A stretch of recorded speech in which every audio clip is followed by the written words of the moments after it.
Good morning, Trinity. This is a service announcement where I, Miss Sholbrook, want to talk to you this morning about a couple of things to do with your lessons. I want to talk to you about the level of challenge and difficulty in your lessons, and also to give you a clear idea of the sort of feedback that you should receive from your teachers when you're in class. So, starting with the idea of challenge. Often when I go around and ask pupils if they find their work challenging, they will frequently tell me that, no, it's easy. And I think that's because it comes from the idea that if I ask if something's challenging, then a pupil might think that I'm asking if they find it difficult.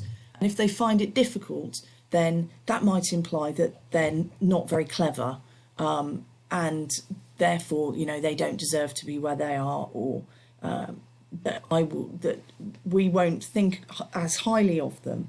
But I want you to rethink the way that you consider challenge. And if we think of it as akin to, building muscles, if you think about your lessons with the idea that you are building knowledge and building skills. If somebody went to the gym, they wouldn't spend their time lifting something like a toothbrush or an umbrella 10 or 50 or even 100 times, because that's not going to build any muscle, lifting something so light and so easy. But on the converse, if I plonked 100 kilogram weight in front of you and said do some bicep curls with that, it might be so heavy that it would absolutely be impossible to lift, and so that's not going to help you build muscle either. So the way that you would build muscle in the gym is by picking a weight which is challenging, which means that it's difficult to lift, but it's not impossible. It's something that's going to make you sweat a bit. And that's exactly the same with lessons.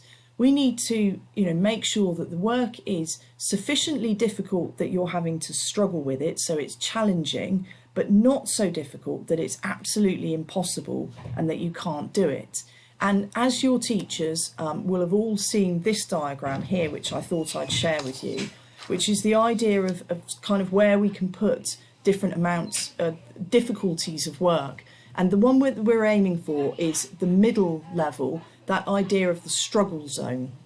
And it's there where there's high challenge and lots of thinking is required and learning is really effective. Because whilst it's difficult, it's not impossible. So when we think of your work, and if you think about, how challenging your lessons are, hopefully they're not so easy that you could do them on your own, or you could get a younger brother or sister would be able to do them completely without any help. And hopefully they're absolutely not impossible, and you would have you wouldn't be able to do them at all, and you come out of the lessons finding them really difficult.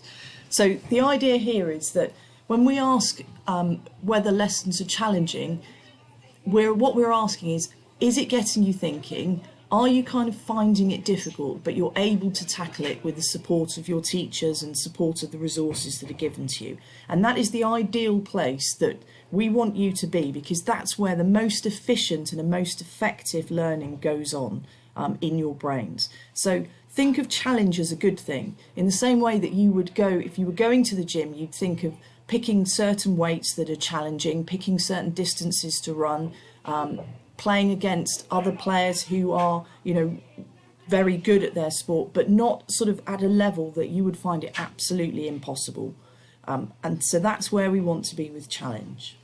Now, thinking about marking and feedback in your lessons, I want to make it clear about what the expectations should be for what your teachers should do, and also what you should be doing in class when responding to any marking that a teacher's done.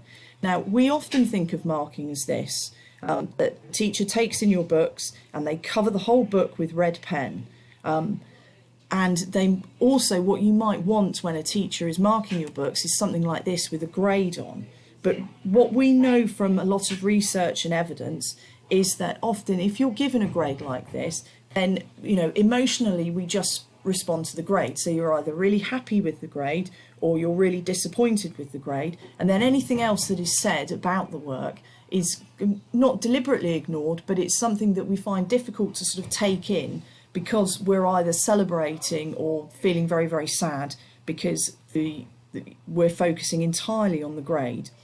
And that sort of, takes us back to this idea of, well, sometimes we do need to give grades, but actually on a day-to-day basis, on a week-by-week, term-by-term basis, what is the point of marking?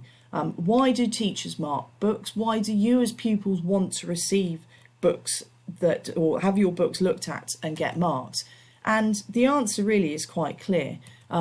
First off, and sort of, most importantly, really, it's to help you get better. It's to mean that by the time you get to your GCSE results, you know precisely what to do, you know what you've done, and you know how the steps to get there to do really well. Part of that process is by being informed of what you've done well within your work, so you can keep repeating that, and also to point out where you perhaps have got things wrong and what you need to do about it. So that's really the overall point of marking. Now, what marking and feedback should you expect from your teachers? Well, in each subject, it varies slightly, and we've got feedback is sort of developed in order to maximise what you need for that particular subject. So each subject does it in a slightly different way, meaning that it's not always red pens in books. And the other thing I want to make very clear is that you are constantly receiving feedback from your teacher every single lesson. So when we come to sort of the more traditional idea of marking, what you might see in an English lesson is a teacher taking your books in and then giving you feedback verbally the next lesson and asking you to do things. In maths, for example, the teacher might get you to complete a problem or two at the end of the lesson, which you hand in, and then this either tells the teacher where there are mistakes and gaps in understanding, or tells them that actually this concept has been grasped really well, and so they can move on and start tackling more difficult work in future lessons. In humanities subjects, such as my subject history, geography, citizenship, and business studies, we will go through your books and we will point out things that have gone well and things that need improving, and then we will give you a number of activities that build upon what we've seen and perhaps iron out any misconceptions and really stretch and develop your thinking. And that we would then ask you to stick that in your books. So the way that teachers are marking and looking at your books is slightly different depending on the subject. And also, teachers are not always just using the sort of red pen in the book as a way of delivering feedback to you.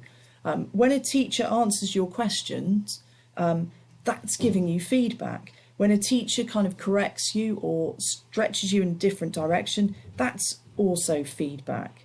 The two things that we will sort of expect is if a teacher is writing in your book or producing a feedback sheet, that will be done in red, and a teacher might ask you, if they're giving you feedback verbally, to record that using a red pen.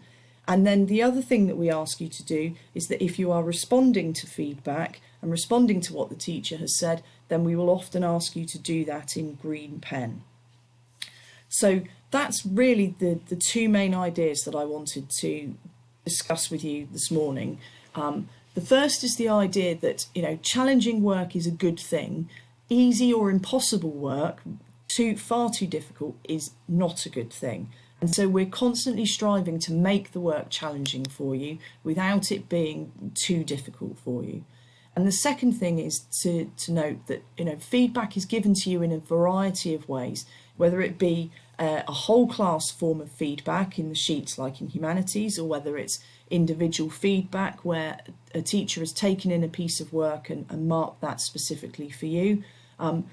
And their feedback might also be both in a verbal form, so given to you by speaking, or that it's provided in some form of written account, which could also be on the board, as much as it could be something which is individually put in books. So I hope you found that clarifies any confusions that you've had, and I'm sure we'll be in touch with another Trinity service announcement in the future. Thank you.